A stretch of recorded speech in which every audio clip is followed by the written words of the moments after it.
नमस्ते जी। साथियों, आज आप सभी को मैं बताने वाला हूँ दुनिया में हमें किसने भेजा है और क्यों भेजा है। यह बहुत से लोगों के मन में प्रश्न आता है कि हमें किसने दुनिया में भेजा होगा, और यदि ये उत्तर पता भी होता है, मिल भी जाता है, तो फिर यूं सोचता है इंसान कि हमें क्यों भेजा है। जो दुखी होता है वह ज्यादा विचार करता है कि दुख भोगने के ही लिए दुनिया में भेजा है क्या? नहीं, इसका उत्तर यजुर्वेद में प्रथम अध्याय के 6वें मंत्र में बताया है।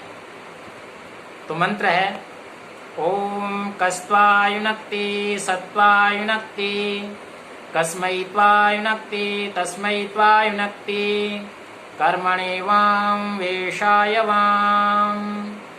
तो मंत्र है कस्त्वायुनक्ति, किसने जोड़ा, अर्थात आत्मा का शरीर के साथ किसने संबंध कराया।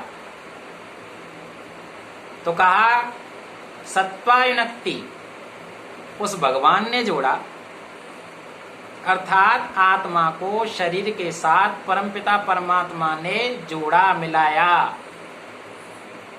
हम सभी के अंदर आत्मा है शरीर के, तो परमात्मा ने ही आत्मा को ये शरीर प्रदान किया है। तो फिर कहा क्यों जोड़ा, क्या प्रयोजन था जोड़ने का। शरीर के साथ जोड़ तो दिया आत्मा को, लेकिन ये सब करने की क्या जरूरत थी। तो कहा तस्मै त्वायुनक्ति, कहा उस भगवान का भजन करने के लिए, ध्यान करने के लिए आत्मा को शरीर प्रदान किया है, जिससे उसका ध्यान करके हम सुखों को प्राप्त हो जाएं। और कहा है किस लिए शरीर प्रदान किया, कर्मणेवाम, यज्ञ आदि उत्तम उत्तम कर्म करने के लिए परमपिता परमात्मा ने शरीर प्रदान किया है आत्मा को। और कहा वेशायवाम, ज्ञान प्राप्ति के लिए यह शरीर प्रदान किया है आत्मा को। तो स्पष्ट हो गया कि इस भगवान ने इस आत्मा को शरीर के साथ जोड़ा है।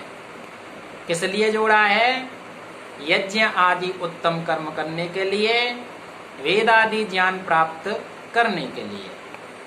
तो यह बहुत रहस्य की बात है कि जब हम इस शरीर में रह करके उत्तम कर्म करें, अच्छा श्रेष्ठ ज्ञान प्राप्त करते रहें, इससे हमारा आत्मा का कल्याण हो जाएगा और परमात्मा की प्राप्ति हो जाएगी।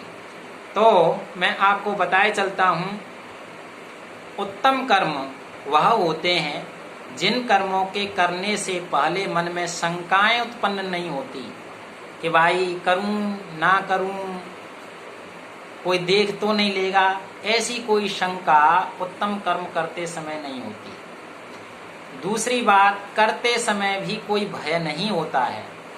और तीसरी बात, करने के बाद कोई शर्म महसूस नहीं होती, लज्जा नहीं आती। तो वही काम करने के होते हैं जिन कर्मों के करने से पूर्व शंका, करते समय भय और करने के बाद लज्जा उत्पन्न न हो, वह सारे शुभ काम होते हैं। वह उत्तम कर्म हमको करने चाहिए। और ज्ञान प्राप्ति के लिए वेद, उपनिषद, दर्शन, रामायण, महाभारत, स्मृतियां, तो और भी अनेक ग्रंथ हैं जिनका अध्ययन करके और अपने जीवन में उस ज्ञान का अनुकरण करके, अपना करके हम अपने जीवन को उच्च बना सकते हैं और परमपिता परमात्मा के आनंद को हम प्राप्त कर सकते हैं। तो परमपिता परमात्मा ने हमें उसका ध्यान करने के लिए, अर्थात भगवान का ध्यान करने के लिए, उत्तम कर्म करने के लिए, निरंतर ज्ञान प्राप्त करने के लिए हमें इस दुनिया में भेजा है। तो हम निरंतर इस कार्य में लगे रहें, अच्छे काम करते रहें। तो यह विषय अन्य लोगों को भी मिल जाए और भी लोग सुन सकें, इसके लिए आप इस वीडियो को ज़्यादा से ज़्यादा शेयर करें और लाइक भी करें। धन्यवाद।